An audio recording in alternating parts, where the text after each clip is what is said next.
One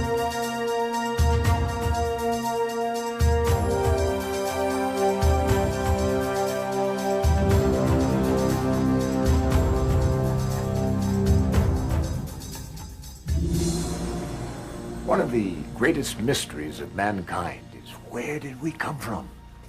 Scientists and philosophers alike have pondered this elusive question and put forth many explanations. But in truth, no one really knows. Good evening. I'm Charlton Heston. In their search for answers, scientists gather evidence and develop theories based on what they observe. But sometimes evidence turns up that completely contradicts this.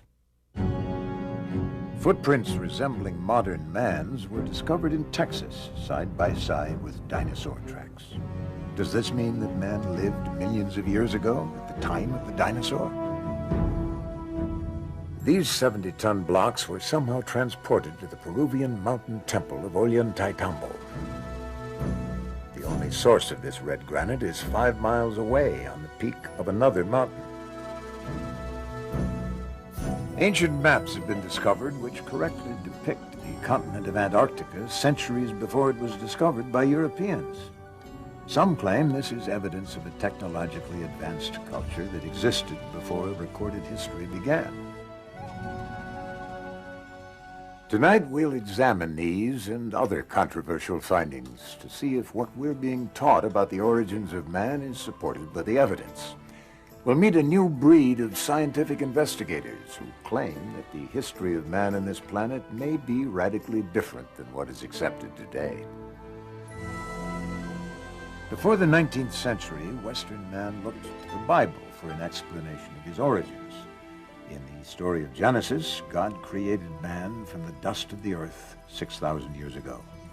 But when man dug into the earth for answers, he found evidence that appeared to tell a different story. Evolution.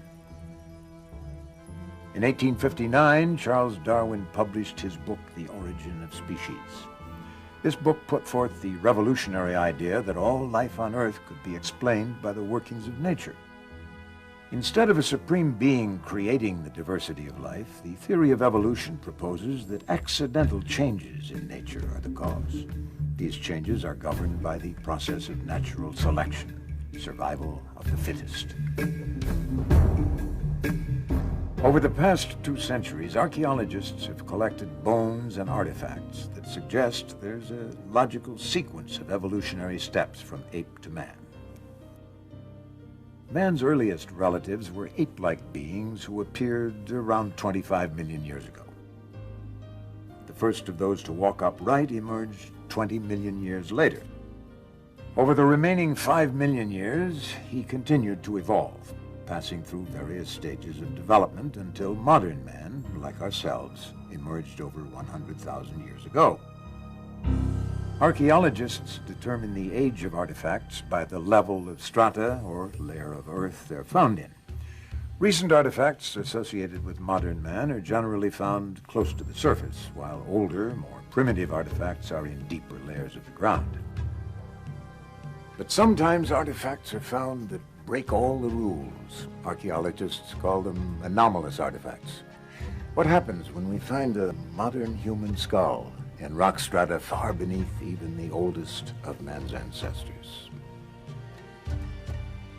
In their controversial book, Forbidden Archaeology, Michael Cremo and Dr. Richard Thompson have documented hundreds of these anomalous artifacts which have yet to be explained. The basic body of evidence that we've uncovered in this book suggests that human beings of modern anatomical type have been existing for many, many millions of years into the past. In 1880, California state geologist J.D. Whitney was intrigued by an unexpected discovery made 300 feet under Table Mountain. While digging for gold, miners unearthed a variety of stone tools, such as mortar and pestles and ladles. Incredibly, the rock strata the tools were reportedly found in was dated as early as 55 million years old. Whitney made a thorough report in these finds and came to an unsettling conclusion.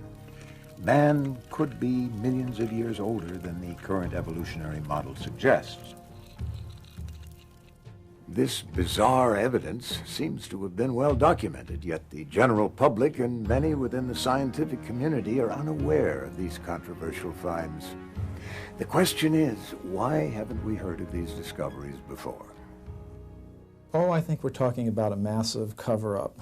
As I said, over the past 150 years, these archaeologists and anthropologists have covered up as much evidence as they've dug up, literally.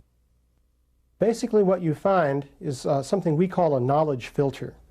This is a fundamental feature of science. It's also a fundamental feature of human nature. People tend to filter out things that don't fit, that don't make sense in terms of their paradigm or their way of thinking. So in science you find that evidence that doesn't fit the accepted paradigm tends to be eliminated. It's not taught, it's not discussed, and people who are educated in scientific teachings generally don't even learn about it. Conventional theory states that modern man originated in southern Africa around 100,000 years ago. From there, he migrated north into Europe and southern Asia, continued through Asia, and crossed the Bering Strait into the New World around 30,000 years ago. He then came down through North America and finally arrived in South America around 15,000 years ago.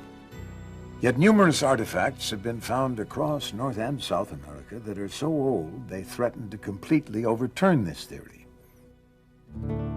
According to geologist Virginia Steen McIntyre, she was silenced at the height of her career because of her determination to report the facts. In the summer of 1966, a collection of stone tools, including this leaf-shaped spear point, was uncovered at Hoyatlaco, Mexico. To find out exactly how old the spear points were, a team of experts from the United States Geological Survey was called in to date them. When we first began to work on the Hoyatlaco site, we thought we had an old site. This was back in '66, and we thought it was perhaps 20,000 years old, and at that time that was considered a very old age for the site. We did what they call radiometric dates, which gives an actual date range, and we used two different methods to do that. One was using uranium atoms, another one was using little zircon crystals. When we finally got the dates and all the different methods we used to date it, it came out to be 250,000 years old. To tell you the truth, I would have been happy with a 20,000-year-old date. It would have made my career. It was very old for the time, but it wasn't so old that it was that controversial. People can take 20,000-year steps. They can't take steps that are over 200,000 years at one time. And I was rather naive. I thought, okay, we've got something big here, but I'm just going to stick with the date. We've got the information, we got the facts, let's get the facts out and go on from there. And I didn't realize it was going to ruin my whole career. According to Dr. McIntyre, because she stuck to the facts, all of her professional opportunities were closed off. She's not worked in her chosen field since. The site was closed and permission for further investigation was denied forever. It's not necessarily a deliberate conspiracy in the sense of some people getting together in a smoke-filled room and saying, we're going to deceive people. It's something that happens automatically within the scientific community. So when a given piece of evidence disagrees with the predominant theory, then automatically people won't talk about it, they won't report it, and that means that science fails to progress in the way that one would hope.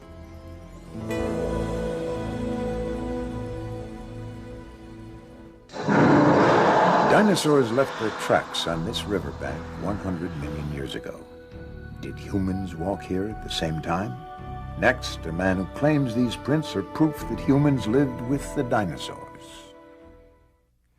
Ever since dinosaurs were first discovered in the 18th century, they've fascinated people of all ages. The Tyrannosaurus rex stood over 30 feet in height. He's considered the most ferocious predator ever to walk the earth. A brontosaurus grew to the length of 3 city buses. He weighed more than 90 tons. The reign of the dinosaur ended, according to one theory, when a giant meteor crashed into the earth with the force of thousands of hydrogen bombs. A cloud of dust was raised, which blocked the sun for years. This marked the end of the dinosaurs. According to conventional scientific theory, no human beings were alive then to witness these events. Or were they?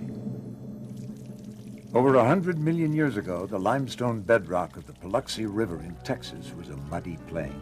It was here that countless dinosaurs left their footprints to be fossilized and preserved forever. But the tracks of another creature have also been preserved in these banks, possibly the tracks of man. Archaeologist Carl Bau has led the investigation of these controversial prints for over 12 years. My reaction was one of shock. I had heard of human footprints being found in this locale on the Biloxi near Glen Rose, Texas, but I was rather skeptical. And here, after removing actual rock layers, the team and I excavated a series of dinosaur footprints. And 18½ inches from one of those dinosaur footprints, we excavated a 16-inch human footprint. We excavated 12 footprints in a series. And when you find a trail with left, right pace and stride, the right distance apart, then you have to interpret this as belonging to humankind. It's been claimed that the Biloxi River footprints are a hoax carved into the limestone bedrock as a tourist attraction. Well, we found trails leading under limestone ledges and actually removed the limestone ledges one slab of rock at a time. And we found that both the dinosaur footprints and the trail of human footprints continued under the rock ledges. This evidence is real. Today, many of the so-called human prints have fallen victim to erosion and the hands of vandals. But Carl Bau is in possession of one of the most compelling prints ever found. What you were about to see is the most controversial artifact in his collection. I first saw the Burdick print on my initial visit to Glen Rose in 1984. My impression at that time was that it was too perfect. But it's clearly a human footprint, demonstrating the heel section, the arch, the base of the metatarsals, the first or great toe, second, third, fourth, and fifth toe. After our examination of this print, we find that it definitely is in the Cretaceous limestone, in the same formation with the dinosaur footprints. Here we're looking at a cross-section, and we can see very obvious following contours under the great toe, and actually structures under each one. Where we see the calcite inclusion, the force was concentrated and produced these load-bearing structures, which are exactly what geologists look for. We have eliminated the idea that it's carved. It definitely is original impression in the sediment. This is said to be the fossilized finger of a human being. It too was reportedly found in the same strata as the dinosaur tracks, dating to over 100 million years old. It had what appeared to be a nail, what appeared to be a cuticle, a taper, a humanoid shape. After I saw the CAT scan, there was no longer any room in my mind for doubt. This scan shows the shape of the finger, it shows tissue beneath the skin of the finger, it shows the bone, it shows the joints, it shows a ligament. That tells me this is a human finger.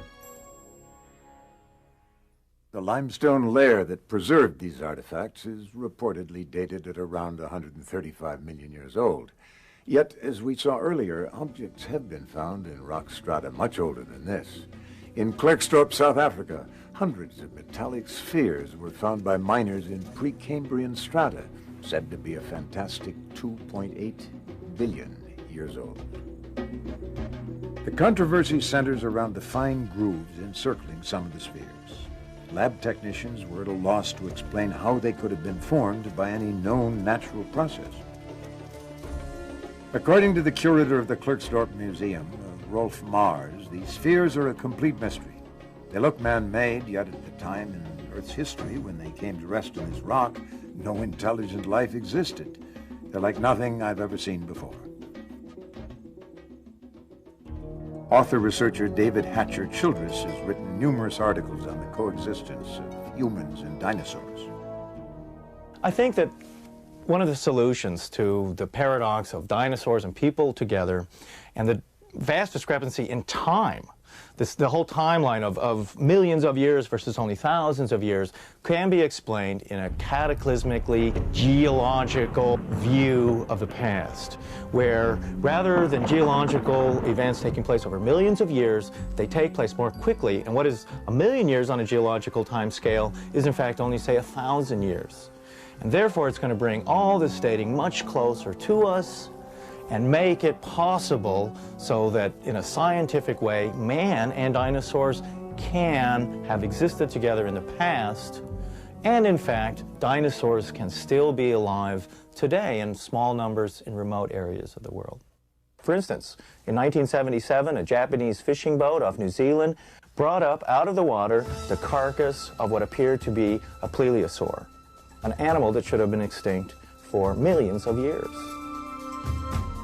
Although the authenticity of this photograph has never been disproved, skeptics have claimed it's merely the body of a decomposing shark.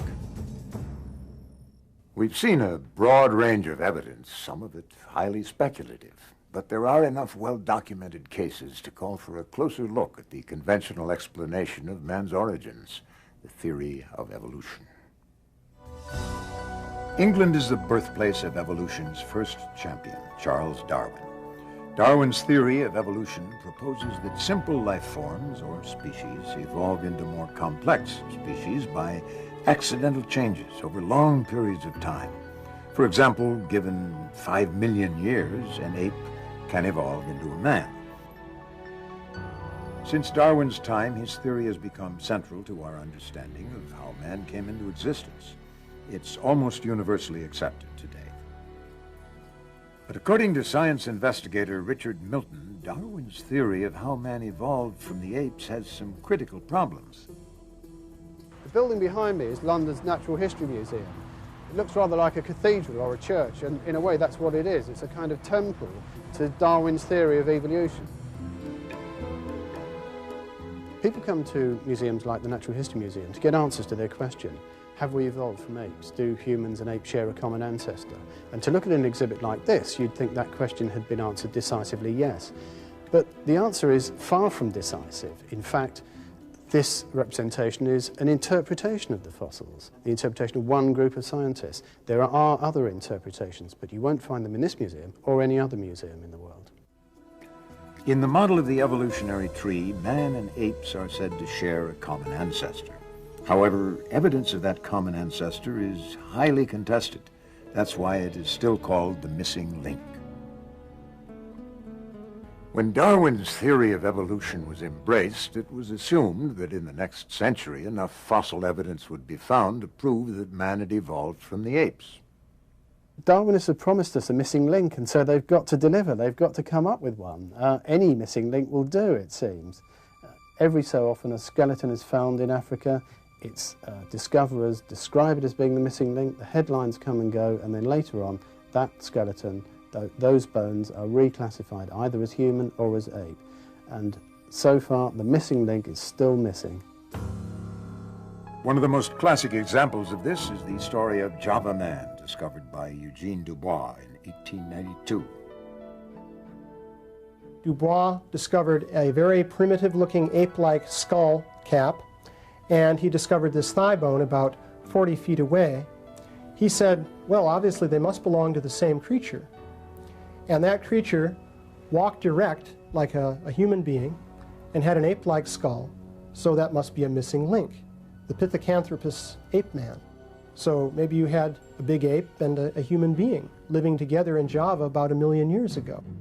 The important point to make about the Java man discovery is that it's based on a speculative leap in which two pieces of evidence are put together in a way that's not really warranted. At the end of his life, Dubois realized that the skull cap belonged to a large ape, and the leg bone was from a man. Nevertheless, Java Man was prominently displayed at the Museum of Natural History in New York until 1984. Since then, it has been removed. Today, museums all over the world display models of yet another skeleton they call the missing link, the common ancestor of both man and ape. Lucy, the famous Australopithecine, discovered by Donald Johanson. He says she was very human-like. But I was at a conference of anthropologists where many of them were making a case that she was hardly distinguishable from an ape or a monkey.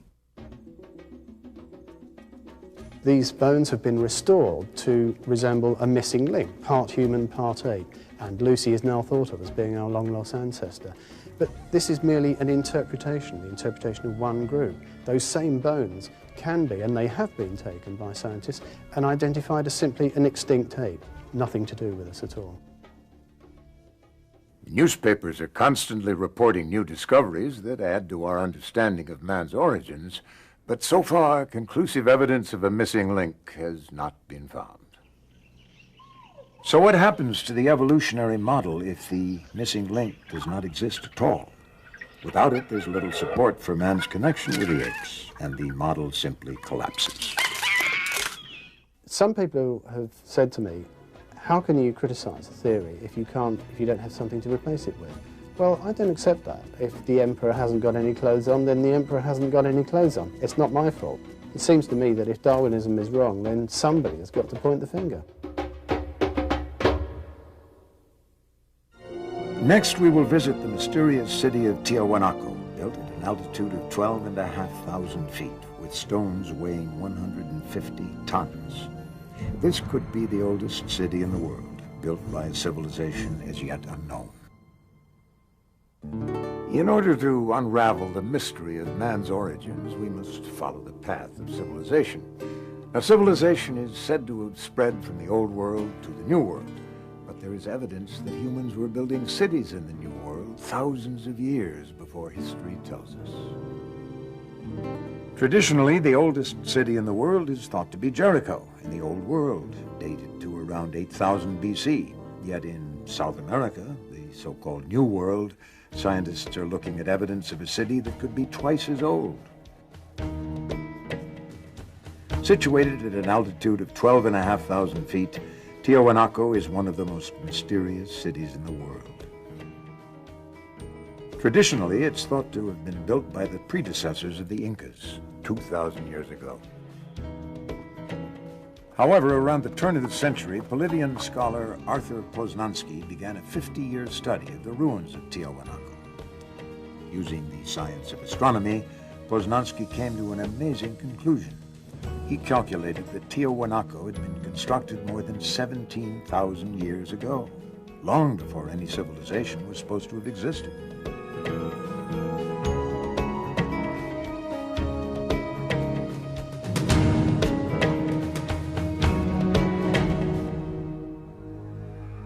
Poznański called this fabulous city the cradle of civilization. Even though the accuracy of Poznański's measurements were confirmed by engineers, his conclusions about the age of Tiahuanaco have never been accepted. Neil Steedy, a Mesoamerican archaeologist, decided to reopen this controversial investigation. I met with Dr. Oswaldo Rivera, who is head of Bolivian archaeology. The doctor, though he disagrees with Poznański's findings, was more than willing to help in every way possible so that we could retrace Poznański's steps. Neil visited Dr. Rivera's newest excavation site, the Acapana Pyramid. Today it's mostly in ruins, but the base is miraculously preserved and still testifies to the advanced capability of its builders. The facing stones of this site are perfectly set with no mortar. We took a needle, and that needle we tried to insert at every point along the joint, and the needle couldn't be inserted. A perfect cut. One of the most baffling questions for Poznański was why they built Tiahuanaco with such precision. This, he felt, was an important clue to the age of the structure. Now, the ancients constructed the site with astronomical alignments in mind. As the sun rises each day, it moves along the horizon and arises in a different spot. To measure this movement, they built the temple itself as a giant clock to tell them how the progression of the sun was proceeding. and we can use those same astronomical alignments to date the site. Poznański observed that on the first day of spring, the sun rose exactly in the center of the temple, through the archway. Based on the layout of the temple, he deduced that on the first days of winter and summer, the sun should rise directly over each of the huge cornerstones. But he found this was not the case. The position of the sun was, for some reason, slightly outside of the corner markers. He wondered what that reason was. In Tiahuanaco, and in the other ancient sites surrounding it, the architecture is perfectly aligned to the cardinal points. The buildings are deliberately oriented to the cardinal points. But if we measure each building precisely, we will find errors. I believe these are simple errors of construction, not at all related to the date of construction.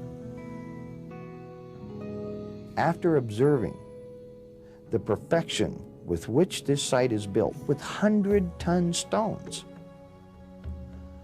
to suggest that such things as the solstice markers are misaligned, I find incredible. No, I think the solstice markers were probably very precisely located, as everything else in the site. And in fact, this is the very argument that Poznański used to calculate the antiquity of the site. By measuring the angle of the cornerstones and comparing that angle to today's sunrise position, Poznański was able to calculate that Tiahuanaco was built 17,000 years ago. At that time, the tilt of the Earth's axis was slightly different than it is today. So the summer and winter suns would have risen directly above the ancient cornerstones. The only correction that I would make is that we now have better astronomical measurements due to satellites and computers. And I would suspect the date would be more like 12,000 years ago. But that still makes Tiahuanaco the oldest city known on the face of the earth. In his Chronicles of Peru, written in the 1600s, Garcia de la Vega wrote that when the Spanish first arrived in South America, they asked the Incas who built this incredible city of Tiahuanaca. Did you build it? The Incas said, no. In fact, they laughed at the idea. They said, we had nothing to do with it. This was built thousands of years before our time. The current view says that man arrived in South America around 15,000 years ago, a wandering hunter-gatherer. Yet the evidence we've seen suggests that Tiahuanaco was designed by an advanced civilization. A chance discovery reveals just how advanced they may have been. While restoring the ancient temple at Pumapunka, Dr. Rivera and his team discovered a long-lost secret of the ancient builders. They found a strange depression between two blocks of stone. Upon clearing out the debris, they noticed the unmistakable glint of metal.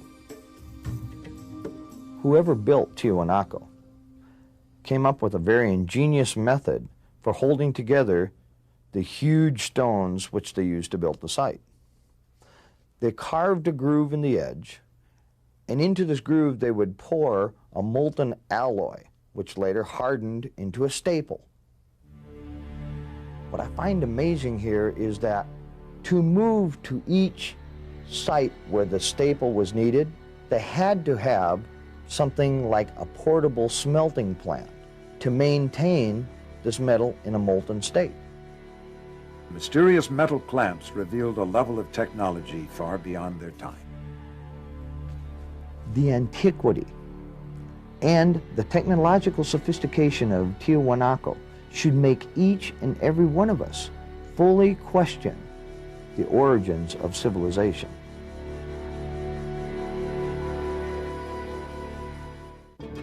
Where did the ancient Tiahuanacans learn this complex process?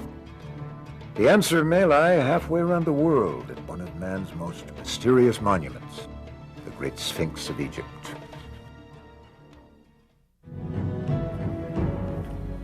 Is it possible that there was an advanced civilization on this planet thousands of years before history tells us? Investigative journalist Graham Hancock considers this to be a very real possibility. He has dedicated 9 years of his life to tracking down the evidence. This monument is one of a category of monuments from all over the world. These monuments have certain things in common. First and foremost, enormous blocks of stone, gigantic, weighing hundreds of tons. Secondly, very precise, scientific astronomical alignments. And thirdly, the greatest mystery of all, we don't know who built these monuments. Hancock points to a number of sites throughout the world which exhibit gigantic stone construction. This is called megalithic architecture. The immense fortress of Sacsayhuaman in Peru is comprised of individual granite stones, some weighing 360 tons. That's the equivalent of 2 diesel locomotives. The Osirian in Egypt is made of tremendous pillars of red Aswan granite, some of which weigh over 100 tons. My own view is that what we're looking at here is a common influence that touched all of these places long before recorded history began. A remote third-party civilization, unidentified by historians, that had a presence in Mexico, that had a presence in South America, that had a presence in Egypt and elsewhere, and that left behind a legacy of knowledge in all of those places. In 1993, an independent Egyptologist, John Anthony West, shocked the world with geological evidence that the Sphinx in Egypt could be 12,000 years old.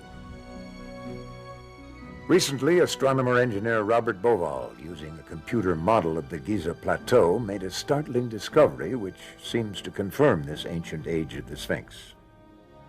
In very simple terms, the first thing that one realizes when you look at the pyramids of Giza is that they're designed along astronomical principles. We're finding that the astronomy is leading us to conclude that the Sphinx was erected in 10,500 BC. And this matches exactly with the ideas that have been developed in the geological analysis of the Sphinx. So there are 2 hard sciences now indicating that the Sphinx could be very, very old, and going back to the 11th millennium BC. According to Graham Hancock, if Tiahuanaco and the Sphinx were both built around 12,000 years ago, they may have had a common source. Consider these similarities between the Americas and Egypt. Both have huge pyramids, precisely aligned to the cardinal points. Temples with megalithic stones, with extremely fine joints of less than a 50th of an inch. Both Egypt and the Americas used royal headdresses of similar style. Both employed a unique style of construction using L-shaped corners. Both used the same style of metal clamps to hold huge stones in place, and both cultures used the process of mummification to preserve and honor their dead. These compelling similarities between Egypt and the Americas suggest to some that a sophisticated group of seafaring people crossed the Atlantic thousands of years before Columbus. A collection of ancient maps suggests they may have had a knowledge of the world which has never been explained. In 1929, rolled up on a dusty shelf in a library in Constantinople in Turkey, a map was found. This map had been drawn in 1513 by a Turkish admiral, Admiral Piri Reis. The strange thing about this map is it shows features of the Earth that nobody in 1513 should have been able to know. Before the 18th century, sailors ran the risk of crashing their ships onto rocky coastlines because they lacked one thing, the ability to calculate longitude. For that, you need an extremely accurate clock. It wasn't until 1790 that the first accurate marine timepiece was invented, and sailors could pinpoint their position on the seas. Yet 250 years before this clock was made, Piri Reis had drawn a map which showed the coastlines of Africa and South America within a half a degree of longitude. And as Piri Reis himself told us, that knowledge was not his knowledge. It was knowledge that he'd borrowed and copied from earlier maps. And he stated on the map that it was based on more than 20 source maps and that some of these maps went back to the time of Alexander the Great, or even earlier, in other words, to before the time of Christ. So the mystery is, where did these source maps come from? Who charted the globe long ages ago with an accuracy that we ourselves can hardly match today? A professor of science, Charles Hapgood, was combing through the map room of the Library of Congress when he made a startling discovery. As my eyes fell upon the southern hemisphere of a world map drawn by Orontius Phineas in 1532, I had the instant conviction that I had found here a truly authentic map of the real Antarctica.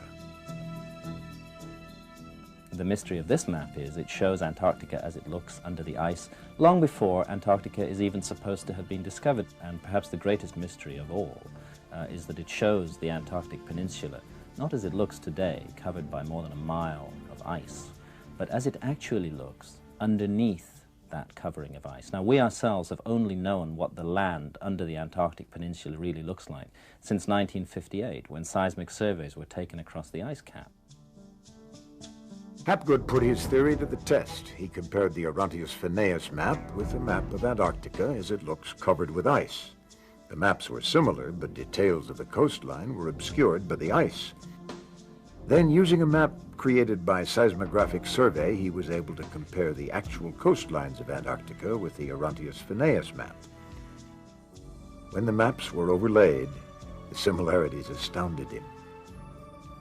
The clearest deduction of all is that whoever drew up those original source maps thousands of years ago had a level of technology as high as our own. They had explored the whole globe from north to south and from east to west. So this is testimony of an advanced and as yet unidentified civilization in remote prehistory. A woolly mammoth was frozen so quickly that its last meal of buttercups remained fresh in its stomach for thousands of years. This sudden drop in temperature may be a clue to the disappearance of the unidentified civilization Plato called Atlantis. If a technologically advanced culture did live on the Earth thousands of years ago, what happened to them? The Greek philosopher Plato described an advanced civilization whose legend was preserved by Egyptian priests. As the story goes, Atlantis was a great empire of engineers and scientists who were in many ways more technologically advanced than we are today. It was destroyed 12,000 years ago by floods and earthquakes, forcing its survivors to seek refuge all over the world. For centuries, scientists and explorers have searched in vain for a continent that fits Plato's description of Atlantis. So far, no sign of this vast island empire has been found. Some say it sank into the Atlantic Ocean. Others say it was destroyed by the volcanic eruption of Thera in the Mediterranean. But researcher Rand Flemath believes he's found a location that no one else has ever considered. Atlantis, he says, is buried under 2 miles of ice. Up until now, the search for Atlantis has been restricted to 2 bodies of water, the Mediterranean Sea and the North Atlantic. But Atlantis is said to have been in the real ocean. And we now understand that the world has only one ocean, the world ocean. In the middle of that ocean is Antarctica. It's right smack in the middle. And this is where we believe that the mapping of the Earth took place. It's most famously known as Atlantis. Today, Antarctica is a frozen wasteland, virtually uninhabitable. According to geologists, it's been buried under ice for almost 2 million years. How could any civilization have thrived there only 12,000 years ago? A surprising discovery in Siberia may hold the answer. In 1977, a Russian bulldozer operator noticed a block of muddy ice containing a curious dark mass. On closer inspection, he was amazed to see the contours of a small elephant-like creature. He had discovered a perfectly preserved woolly mammoth. In a kind of zone of death all over the northern hemisphere, northern Siberia and northern Canada, we find the frozen carcasses of hundreds of thousands of large mammal species, mainly mammoths, but also woolly rhinos and other creatures of this kind. And when their stomach contents are examined, as they have been, they're found to have been grazing on warm weather vegetation, and yet they're now positioned extremely close to the North Pole. The only theory which really explains this mystery is the theory of crustal displacement, that the land that they were on was shoved into a much colder climate very suddenly. Professor Charles Hapgood was fascinated by the fact that thousands of animals could be frozen completely in a brief moment of geological time, and that ancient maps of Antarctica suggest that it too was frozen over very quickly. For Hapgood, this could only be explained in one way, that entire continents could rapidly change positions on the planet. About 12,000 years ago, there was a displacement of the Earth's crust. The entire outer shell of the Earth moved something like 2,000 miles. And when the Earth's crust shifted, all of Antarctica is encapsulated by the polar zone, and at the same time, North America is released from the Arctic Circle and becomes temperate. So we have ice melting in North America, ice forming in Antarctica. When Professor Hapgood first proposed this theory, it was met with silence from the scientific community, with one notable exception, Dr. Albert Einstein. I find your arguments very impressive and have the impression that your hypothesis is correct. One can hardly doubt that significant shifts of the crust of the Earth have taken place repeatedly and within a short time. This controversial theory is based on a well-accepted fact. The individual continents have been slowly drifting apart for millions of years.